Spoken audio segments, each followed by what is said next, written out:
तो नेक्स्ट है जी हमारा फीचर्स के हवाले से कि जब भी हमारे पास कोई डेटा आता है तो हमें सबसे पहले ये पता होना चाहिए कि हमारे इस डेटा के अंदर कौन कौन से फीचर्स अवेलेबल हैं।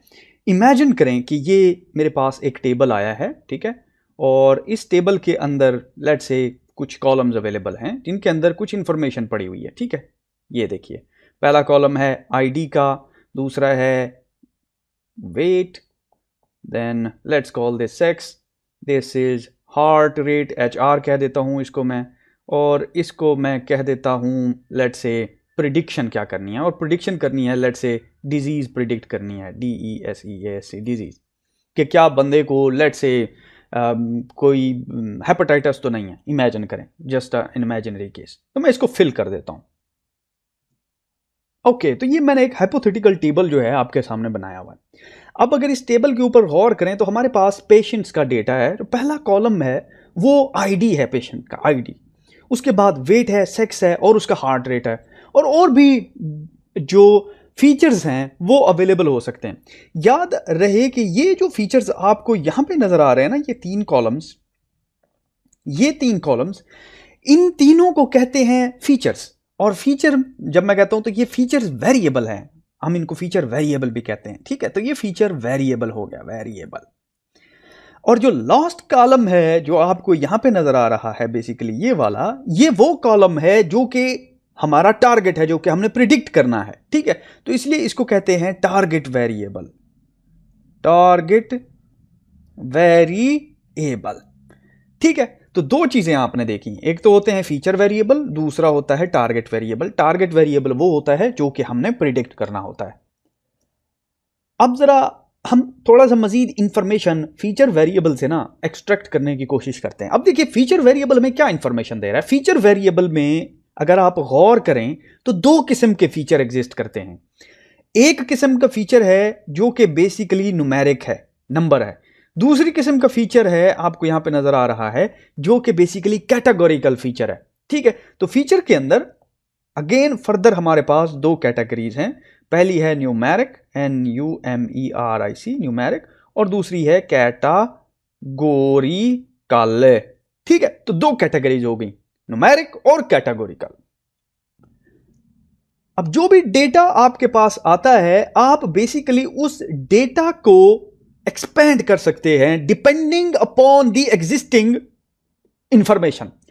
अब जब आप उसको मॉडिफाई करते हैं, मिसाल के तौर पे आप जरा आपने गौर करना है कि मैं इस तरह करता हूं कि मैंने देखा कि अच्छा मेरे पास जो सारी फाइल्स आई डेटा की ID 1 2 3, इसके ऊपर किस किस ने लेट्स से सिगरेट पी या किस किस ने स्मोकिंग की या नहीं की, उसका भी डेटा अवेलेबल था। तो मैं कहता हूं यार ये तो इंफॉर्मेशन बहुत ही इंपॉर्टेंट इंफॉर्मेशन है, इसको तो ऐड करना चाहिए मुझे अगर मैं लेट्स से वो हेपेटाइटिस प्रिडिक्ट करना चाहता हूं।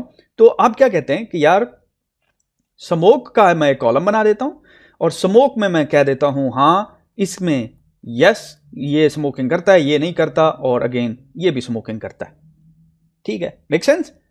अब इस फीचर को जो कि आपने बेसिकली एग्जिस्टिंग डेटा में से एक्सट्रैक्ट किया, इसको कहते हैं derived feature, FEATURE feature, derived feature, ठीक होगी बात। अच्छा, अब तक हमने 1 2 3 4 और 5 नॉमेनक्लेचर, यूं समझिए डेफिनेशन बेसिक को देखा। फीचर वेरिएबल क्या होता है, उसके बाद जो है टारगेट वेरिएबल क्या होता है, फीचर वेरिएबल के अंदर न्यूमेरिक और कैटेगोरिकल होते हैं, और फिर जो फीचर आप खुद से बनाते हैं उसको क्या कहते हैं, ड्राइव्ड फीचर कहते हैं। सही होगी बात, एक्सीलेंट। अब अक्सर ऐसे होता है कि जो आप फीचर ड्राइव करते हैं या फिर आपके पास लेट्स से कोई और फीचर आपके पास अवेलेबल है लेकिन उसके अंदर सफिशिएंट इंफॉर्मेशन, और आप देखेंगे कि अपने पूरे करियर में लाजमी नहीं है कि आपको इस तरह सिल्वर प्लेट के ऊपर रख के डेटा दिया जाएगा कि हाँ जी ये लीजिए हुजूर, और आप बस इसके ऊपर एल्गोरिदम डालें और मिनट के अंदर आपको प्रेडिक्शन मिल जाएगी। जितना भी मैसी डेटा पॉसिबल हो सकता है वो आपको मिलेगा। तो अक्सर ये होगा कि जो इंफॉर्मेशन होगी वो अवेलेबल नहीं होगी। अब इमेजिन करें कि यहां पे आपके पास सिर्फ एक कॉलम है, ठीक है, जिसके अंदर स्मोकिंग की इंफॉर्मेशन अवेलेबल है, बाकी दो कॉलम बाकी दो पेशेंट की नहीं है, ठीक है। तो अब इसका मतलब यह है कि क्या अब ये ड्राइव्ड फीचर इसके अंदर एग्जिस्ट करना चाहिए, क्योंकि इंफॉर्मेशन सफिशिएंट है ही नहीं।